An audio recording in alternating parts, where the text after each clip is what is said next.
नमस्कार. मनस्पर्शी साहित्य कला व क्रीडा प्रतिष्ठान आयोजित नवरात्रीचे नवरंग या विशेष उपक्रमात मी सौ अदिती अभिजित राजवैद्य आपणा सर्वांचे स्वागत करते. आज नवरात्रीचा 5वा दिवस, आजची 5वी माळ. आजचा विशेष रंग हिरवा. आपण काल 3.5 शक्तिपीठापैकी सप्तशृंगी देवीचे वर्णन ऐकले. तसेच मी आज माझी लाडकी आई रेणुका माता हिचे वर्णन तुम्हाला ऐकवते. हिरवा शालू हिरवा चुडा नेसुनी माहूर गडावर वसली माझी आई रेणुका माता. लेकरू मी तिचे आधार तिचा मला मोठा. हिरव्यागार जंगलात आहे भक्त गणतीचा. तीर्थस्थळ हे तिचे मातृतीर्थ म्हणून लाभले.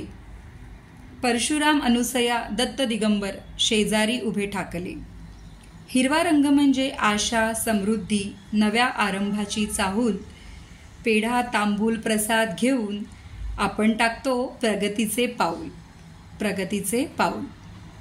तुम्हाला माझा हा व्हिडिओ आवडल्यास लाईक करा, कमेंट करा, शेअर करा आणि आमच्या मनस्पर्शीच्या चॅनलला नक्की सबस्क्राईब करा.